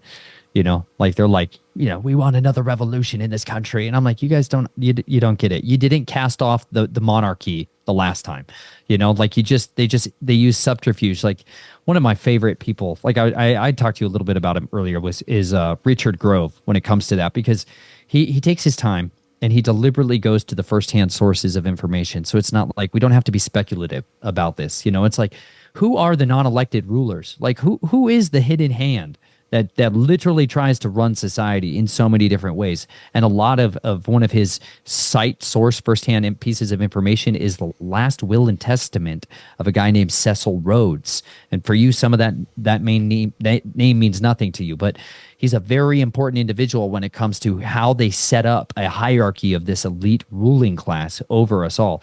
And that goes back into the Vatican's treasury, the guardians of the Vatican's treasury, which are people called the Red Shields, right? The Rothschilds, right? These are some individuals who were kind of the ones who could be the financiers of the kingdom, of these non-elected governing officials. And they were one of the individuals they would dispense, right? They're finders club, right? They're going to find people that are going to have the same type of ideological loyalties, and they're going to prop them up and position themselves so that they can have reciprocity with them later on in life. So one of those individuals is a guy named Cecil Rhodes, who they gave a massive loan to so that he could invade South Africa and take over the gold and the diamond mines and be able to collect these unbelievable amounts of resources, strategic resources. he was very successful in that, and he came back and he paid back the loan to the Rothschilds, right? But they obviously now have a deep understanding of how this society is going to work. Understand that apartheid and a lot of the Holocaust system, a lot of the concentration camp system, the origin stories of that is in South Africa. That's where so much of it was beta tested and honed and perfected under the British Empire. They have been the massive colonizers, the empire, for a long time. The United States has one vote in the United Nations. Great Britain, right? The colonies, they got over 40 at any given time, 41 the last I looked up. Like, that's a very big different power source. Like the monarchy, the Germans who are masquerading as the British royalty today, that bloodline of people, they control about a sixth of the population landmass on the world, on the earth. That's a big deal. It's a lot more powerful than what a lot of people think of America, the most powerful. I mean, look around Their on goal. flags. How many flags actually have the British flag incorporated onto them? Like, there's South Africa, Australia, like Canada. Like, they're all incorporated in. It's just hidden within it. Yes, absolutely. And so and a lot of this changed in Cecil Rhodes. Basically, at his last will and testament, when he died, he wrote and disclosed this will and testament that all of this wealth, unbelievable, right? For those of you that are thinking of diamonds are a girl's best friend, the De Beers, the good marketing, a man should work half a year's wages for an engagement ring, right? The artificial scarcity of diamonds, which were otherwise not really the most valuable and useful gemstone for a long time, that came through the De Beers empire. Okay, that empire, all the financing and the wealth accumulation that happened during Cecil Rhodes' life was then written into a testament of creating and establishing a secret society, real words, a secret society that was modeled after the Jesuits, meaning they would have this tier onion-like organizational structure of shape-shifting chameleons who would infiltrate other layers of society at any level. Bro, they don't care if their most powerful and influential version of them is a freaking street sweeper, or whether or not there's somebody that's in the upper echelons of what you and I would call the positions of power, right? It's irrelevant. It's obedience and fidelity to advancing this agenda. That will and testament created a massive financial empire to finance that. And they created something called the Rhodes Scholarship, which was a way of basically having the Rothschilds, without their name attached to it, pick and choose who the influential next generation leaders are going to get groomed and educated into their secret society and advance it. This is where William Clinton came from. Bill Clinton was one of those Rhodes Scholars who was a deeply compromised individual connected into these child exploitation campaigns, a guy who'd been working on blackmail operations with money and drug laundering, right, through Mena, Arkansas, a guy who was very quick to have his political enemies murdered off for him, right? Somebody who's connected to families like mine deeply. That guy was groomed and selected much earlier on in his life and then given that secret education that just the vast majority of you don't have in order to be somebody who's in that Manchurian class of society. That is how it seems like this agenda just never stops. They're like, you can elect the Republican this year and the conservative and the Democrat next year. But still, if you pay attention, like the advancement of the agenda towards, what was written on the stones in Georgia, it's like, yeah, they're really working towards a technocratic control of the United States to maintain a population of less than 500 million people so that they can run, literally through AI and drones and technology, that they can run everything. And they don't really need the cattle class anymore, the servant class anymore. So as soon as like the servants are not necessary, as soon as they have really effective drones, like highly effective autonomous robots, like they will eliminate the regular people class very rapidly with precipitously effective chemical and biological warfare. Man, I always say left wing, right wing, it's all part of the same bird. Just the sooner people realize that, the better off they are. And if you go too far to the left or you go too far to the right, eventually you end up meeting back up at the same point. Going back to that circular revolution rotation like you were talking about a little bit earlier. But kind of starting to wrap up towards the end, and I definitely want to have you come back on because I feel like we could get into a lot more conversation, but I feel like we're starting to run up close to 2 hours, and I don't want to get you for another 2 hours because I know as soon as I open another can of worms, it's going to end up into another conversation, so we'll save that for the next one. But one question you had brought up a little bit earlier in the show, and the listeners, considering they like diving into the weird and bizarre, if I didn't ask, they'd probably be mad at me for not asking. At some point, you had brought up the Skinwalker ritual. So at least for the Skinwalker ritual, a couple different questions coming back to that. One, how does that relate into the stuff that you were doing, and two, the whole Skinwalker ritual is usually kind of fits in with the more like Native American idea of things, that it's like this medicine man that becomes like this evil medicine man and learns how to like manipulate his appearance, whether you believe that that's through changing somebody's perception to seeing what they think that he wants them to see, or he's physically skinwalking and changing into something else. But at least from your perspective, I want to hear at least what you know about the Skinwalker ritual and how the Skinwalker ritual fits in with the ties and what your family was doing at the time. Well, how it fit into the ties of what my family was doing was finding other ways of doing, secret killing. They were. So was the intention to create a Skinwalker, or was it like the ritual itself? The intent, no. Well, twofold. First of all, to create a total shattering of myself.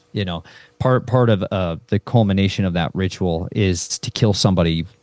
There's a lot to it. It's not just like one specific ritual, but a culmination of that was. It's one of those things I've dived into a few times, but the information is so scattered that it's like there's not anywhere that it's just this is the Skinwalker ritual. It's like the main component that I find when I dive into it. I know that there's a lot more pieces to it, is that you have to kill a close family member. And usually from what I was reading, it's what, like a brother, a sister, a mother, a father, like intimate, close family member. Yeah. I didn't have intimate family members like that. I didn't have the same connection with people in my family. I had a big wall between them and me. So it was a classmate of mine. See, that's where I was kind of curious where the connection kind of comes in with this stuff, and if they were intentionally trying to create a Skinwalker, if it was more so just the practicality of like doing the ritual itself. I think the bigger goal of it was a killing off another layer of my humanity, and giving me a further distancing tool to having relationships. Man, to me, I think it was a psychological punishment. It was a punishment for having a friend. And that love is dangerous and friendship is dangerous. And you should never have anyone too close to you, because you may be tasked with the unthinkable, which is to kill that person, to kill the one you love, fundamentally. So on one side, that's where I saw the perverseness of my family, the manipulation side of it. But on the other side, like the Skinwalker itself, a lot of the actual training, of the practices and the rites and the rituals was learning how to use hidey holes, was like learning how to literally conceal yourself in extremely small spaces, physically small spaces, and using, like a tunnel system, using different tunnel systems and using smokes and vaporous powders and stuff, intoxicating powders, like we would raid freaking ridiculous, but we'd raid a graveyard, we'd go into a graveyard and we'd dig up infant graves and pull parietal plates off of the skull and grind those up into powders. And like I was learning how to use confusion, misdirection, and a form of like, trauma. It's like gang stalking kind of behaviors. We would call it now gang stalking styles of running on people's roofs and tormenting them, dropping stuff down their chimneys to fill the house with a noxious fumes, with the noxious vapors that kind of acts like carbon monoxide. So it makes people fall asleep or get really heavy-eyed and very heavy lids, and then you come in there, and a lot of times it's like a sense of like you're wearing an animal's skin, you're wearing the jackal. You're wearing the trickster, and you're becoming that on one side mentally, emotionally, and physically, but you're physically coming in there with that hide on, and you're ripping people apart as a coyote. You're literally ripping them out and dragging them out and devouring them like a coyote does. And you're leaving this trail of carnage, this trail of horror behind you as you go. And so that it looks like the Skinwalker has acted, and you're reinforcing the prejudices that are already native to that area. Like, understand, my area of operations at that time was surrounded by the Navajo and the Apache. And like my school was a 5A school, in a town of 1,000 people, but they shipped in literally cowboys and Indians and Mormons. That was a freaking freak show. Blue Ridge Middle School in Sholo, Pine Top, Lakeside. These 3 little towns that were in there. But it was a freak show of a place, and it was a confluence of a lot of these different mystery religions on one side, because the guys would come up from Phoenix, the really wealthy had their lake houses and all their rich houses up there in the White Mountains, and then you had these people that practiced this form of black magic, right? It's not the same as a medicine man, not the same path. This is somebody that embraces a dark path. This is somebody that willfully dances with the other spirits, but that culmination of a lot of that training was wanting the skill set of shadow walking. It was not necessarily the shape shifting as like the major goal. The goal was to learn the art of shadow walking, learning how to walk between realms, spiritual, physical realms, and to be able to split shadows so that you could be unseen by your target, so that you could not be detected when you were in the room, so that you could invade the dark spaces in between, like a door that opens up. And so that was more of what a lot of the real agenda was when it came to the silent killing side of the equation. The shape shifting side of it is a component of it to me that I never saw anything other than a total possession. I saw total possession where there's the exchanging of the breath as there's a strangulation of the other love, and you're breathing that in, the nefesh, and you're taking that in, and you are then becoming fully possessed by their spirit, by that other spirit. To me, I had seen similar things in the Brotherhood of the Snake down in Lake Havasu when it came to that. I'd seen people shapeshift before that didn't go through the same level of rituals and practices. To me, it was more of what are called metaskizmazotoi in Greek, which are shapeshifters. And that power can be given to people that don't necessarily follow that exact path. And the path that I saw witnessed there was different and distinct from some of the other shadow walkers that I saw later on in Colorado Springs. There was a guy who was doing black magic Solomon style, Sons of Solomon, Seal of Solomon. He was doing realm splitting and shadow walking, but he came at it from a totally different angle. So I know it's the same kind of spiritual powers that are available to different people, but I really saw the fruit of that play out down there in Arizona in a really horrific and intense way. So I write about more of kind of that season of my life, right about dead center in the book on these chapters called The Dodge Viper and a girl named Suze. So it seems like it's one of those things that there's multiple means to the same end, and it's just a matter of different avenues to get into these things.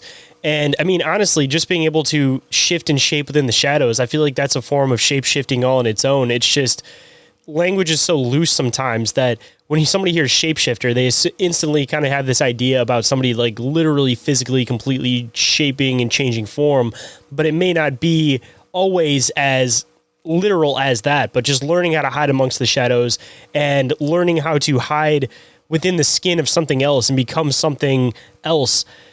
I think that, again, is another form of like shape-shifting. It's just a different like play on words, and it's not as literal as people take it out to be. And I definitely think that the other side of it is definitely possible, but I've always kind of geared towards the idea that it's more of like a change of perception. And maybe that change of perception is more so from the person itself, that the people that see these skinwalkers, they're the ones that are getting completely annihilated by these things. So then what's left is this blood trail that when people come in, they're just seeing this animalistic blood trail. Then they have this whole idea that an animal did it in the first place. So it's shifting amongst people because nobody's actually seeing this thing in its complete literal form.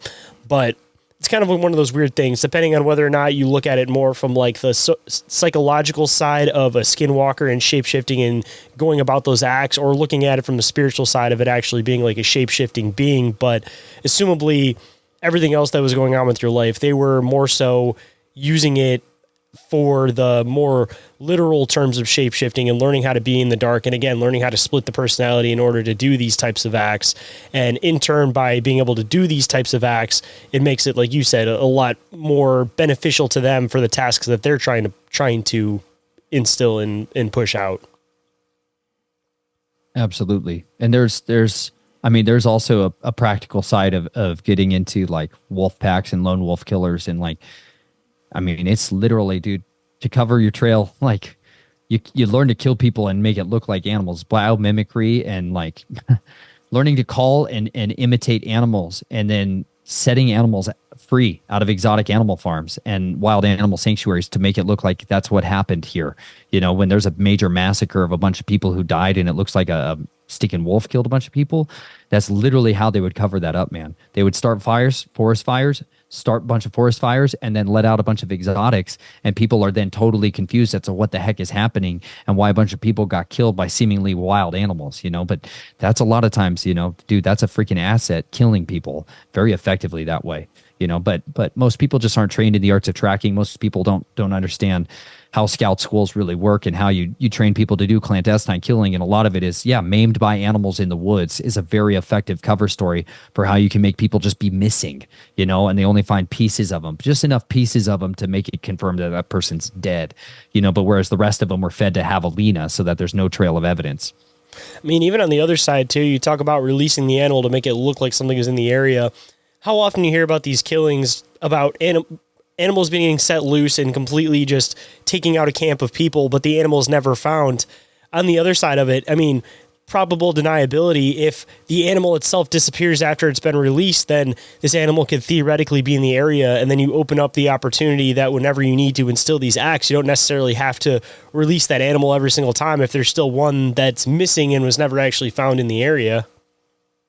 Oh yeah. And people that are not from the West don't really, maybe you're going to struggle to comprehend the size and the scale of wilderness areas and national forests. You know, like these are huge, vast territories where there are literal leopards and cougars and jaguars that are like active, real, like roaming around, and they do stalk and kill people, you know? So it's like, especially on the reservations, there's a lot of unexplored and a lot of unidentified and misidentified animals that allow this kind of culture to become infectious. And so much of what's effective out there in near reservations is that mixing of the spiritual trauma and terror with real life animals and dude, like real life weapons you carry that are these animals' teeth and these skulls, you know. It's like there's a reason I got a bunch of freaking teeth and claws up here of these animals, you know. Like this is freaking tools from tradecraft, you know. It's not just some kind of like necklace for decorations, you know. Like these are things that are literally deployed, you know, like on a garrote, you know. You're swinging around and cracking skulls in with alligator teeth. Like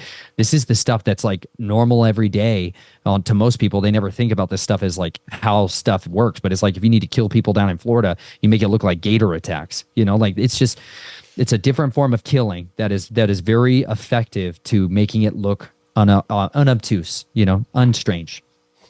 Man, talk about connecting some dots too. They talk about the whole like skinwalker idea that they have to collect the skin of an animal in order to become that animal, and looking at it a lot more literal that, you know, you kill the animal, you take its teeth, you take its claws, you take this, and then you take the skin, and then you run around with the skin on while you're using these claws. And again, that whole shapeshifter idea, I mean, I definitely think that it's theoretically possible, but I think that a lot of the skinwalker stuff is a lot more literal than people give it credit for, because it's coming from Native American folklore, that it's a means of dark people being able to conduct dark acts under the facade of it actually being animals, like you were kind of mentioning.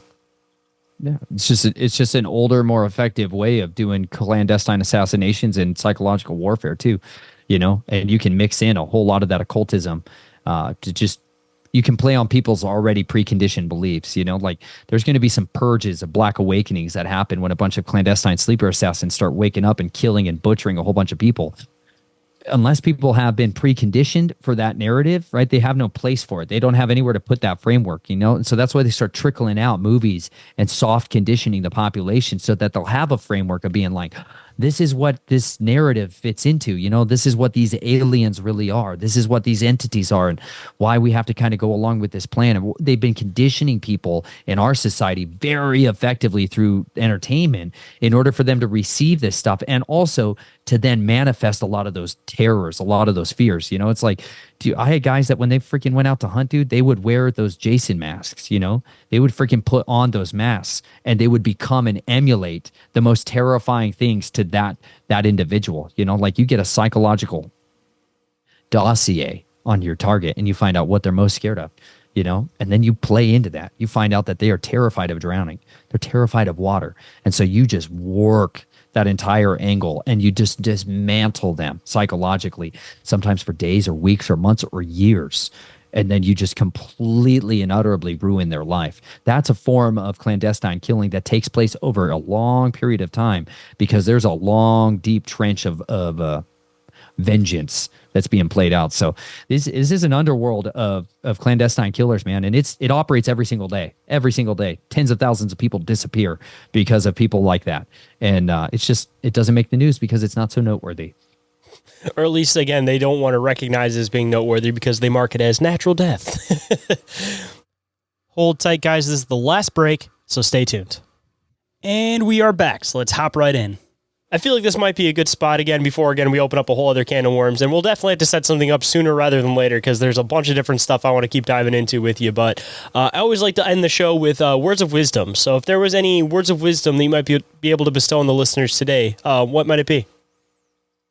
Man, it's a simple somebody else's words of wisdom, and that is about how we actually defeat this empire. And this is Revelation chapter 12, verse 11. Revelation 12 gives you this insight into who this enemy is that we contend with, and that is the dragon, the devil, that serpent of old. And it says that the enemy, the dragon, is defeated by the blood of the Lamb, the words of our testimony, and not loving our lives when faced with death. And you know what? For me, that is the most effective tool that we can ever have, is to come out and speak our testimonies, to share our secrets, to be willing to cast ourselves into the coliseum of public opinion, but to speak the truth uncompromisingly and unflinchingly to try to set people free. So I pray that each and every one of you becomes bold and courageous to try to set the captives free, and to be willing to go on a journey with authentic living from the scriptures and find out that, that is really where power and truth and authority comes from, is knowing who you are, and more importantly, knowing whose you are, and that you were born for a purpose, and you were born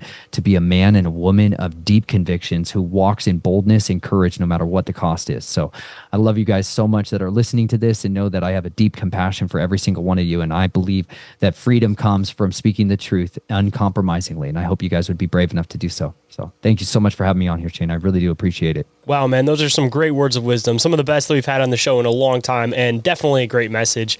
And for anybody that may want to come and check out your book, they may want to come on and check out your work. They might even want to share some experiences with you to hopefully be able to come to a point where they might be able to talk about them.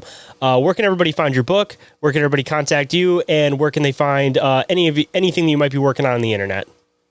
You bet, man. The best place to find all that is at snatchedfromtheflames.com. Snatched from the Flames is the name of my book, which is one man's journey to uncover the family secrets buried in his blood-stained past.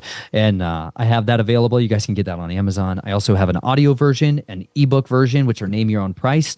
So you guys that there's no need to have a paywall between me and the truth, or anybody else in the truth. That's my opinion and my contention. So everything that I've done out there, I also have like 600-700 videos that we put out over the years on everything from topics like you and I are talking about tonight, to the way of the blade stuff, and to traveling full-time in an RV, and living on the road, and bioregenerative agriculture. We got totally into regenerative agriculture and permaculture and farming and homesteading and natural fibers and biohacking and detoxification and all kinds of stuff. My family's got a wide variety of things that we're into. You guys can find most of that on the website or at YouTube. Nathan Reynolds, that's our channel. The Linen Railroad. Natural fibers, bro, changed my life forever. It helped me to deal with the constant chronic pain. So anyways, we're fanatically crazy about all kinds of ridiculous topics, and we love to invite people onto a journey of studying and learning for themselves. So that's the place you guys can find the vast majority of my stuff. Also, Rumble at Nathan Reynolds, Snatched from the Flames as well. But everything is available there. If any of you have any questions or insights or inquiries, or you guys want to talk or just fire off those ridiculous, dark things that you never get to talk to anybody else about, listen, no judgment. I love you. I'd be willing to hear you out about whatever it is. Even if you absolutely hate everything I'm doing, I still stick and appreciate hearing from you. It's Snatched from the Flames at protonmail.com. You guys can send me an email there. So really appreciate it again for having the chance to come on here with you, bro. It's been ferociously wonderful. Absolutely, man. I'll make sure I include all of your links down in the show description so everybody can find them quick and easy. And I really appreciate you making the time to come on today, man. Really hoping to do more with this in the future. You have so many different avenues we can go down that I feel like this was a good introduction and a little bit about who you are, what you do, man. And again, so many different angles. We're definitely going to come back around and at least cover a couple of those topics you'd mentioned here at the end. So we'll definitely make sure we plan something and get something else on the books here.